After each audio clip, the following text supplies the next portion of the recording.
Forgive! Magpatawad ka. Gumawa ka ng mabuti kahit sa nagkasala sa'yo. Can we take it? Aminin, kapag naiisip pa lang natin yung taong nagkasala sa atin, yung tindi ng ginawa sa atin, nasisira na ang moment natin. Diba?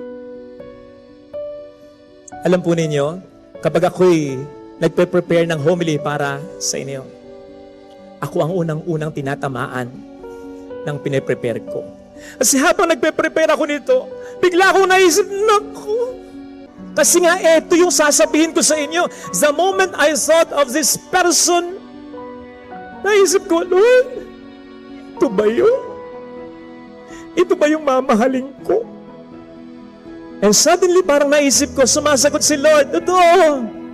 Lahat ng sinabi mo, kaya mo.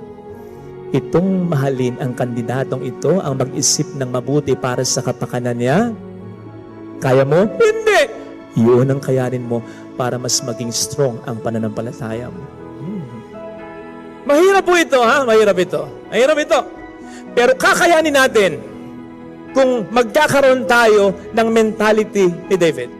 Ang sabi niya sa ating first reading, sana nag-catching ninyo. Ang sabi niya dito, for the Lord rewards those who are faithful and just.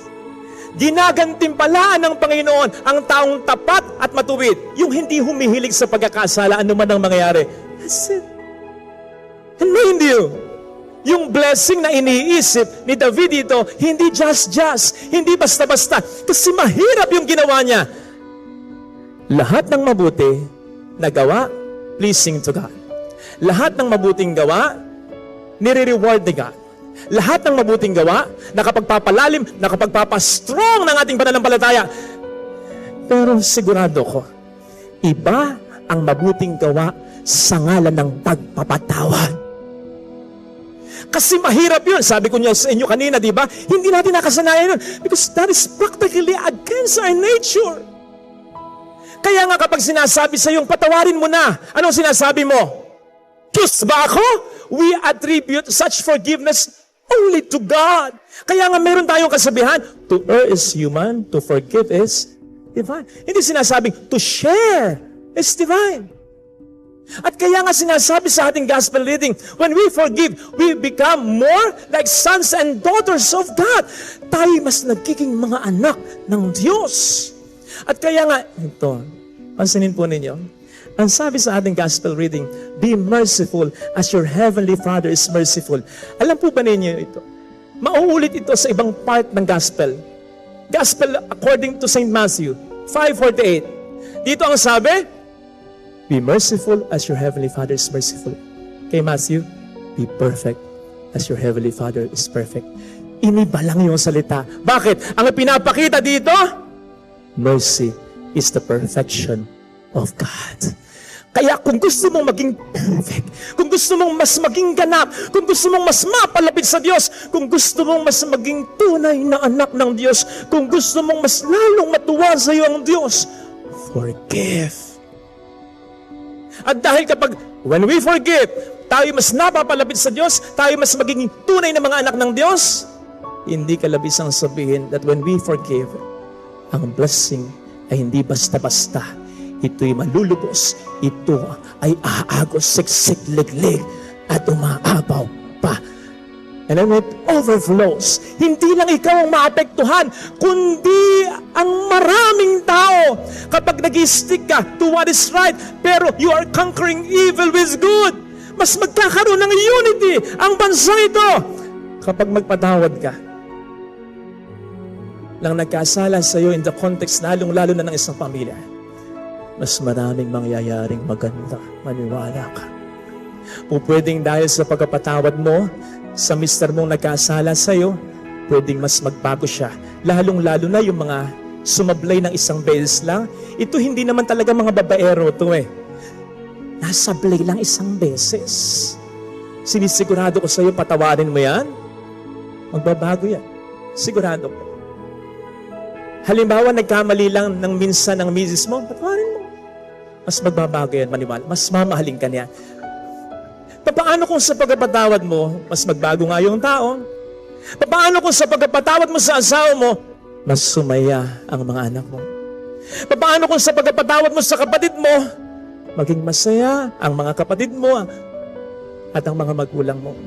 Paano kung sa pagpapatawad mo sa isang kapamilya mo, hindi man maibalik yung dati, mas-save man lang yung natitirang kaunti hanggang huli?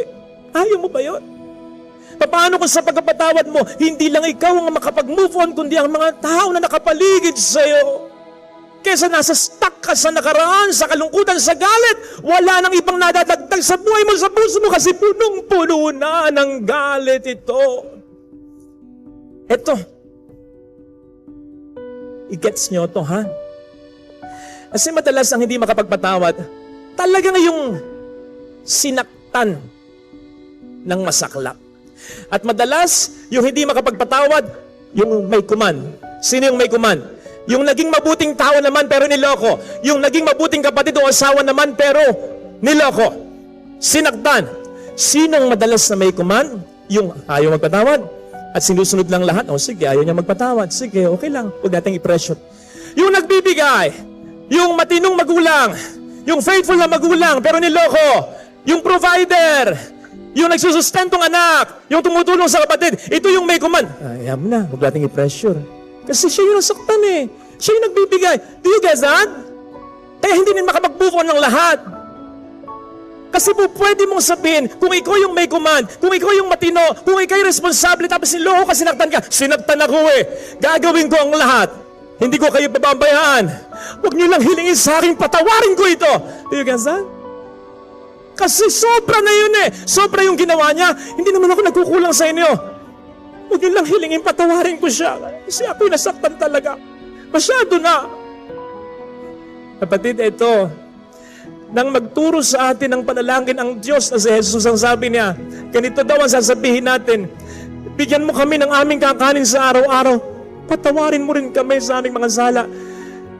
God would be like, bibigyan ko na lang kayo ng pagkain nyo araw-araw, pero yung patawarin ko kayo araw-araw, ay, that's too much to ask. Kapatid, kaya ko sinasabing when we forgive, mas nagiging malapit tayo sa Diyos. Mas nagiging tulad tayo ng Diyos. Kasi ibinibigay mo lahat-lahat. And I assure you, it will be very pleasing to God. Kasi yun ang sukatan talaga ng lahat. It will be very pleasing sa alam sa mga taong nakakaalam ng iyong hirap. Kasi alam nila, si mama nagpatawad, si kuya, si ate nagpatawad. Hindi para sa kanya ito, kundi para sa aming lahat. They will be very proud. Ito sana ang hilingin nating biyaya. Kasi pwede namang we just go on and live with it and die with it. Pero kung gusto mong mas madagdagan pa yung mga blessing, forgive. Forgive. Ito sana ang hilingin nating biyaya sa banal na pagdiriwang na yan.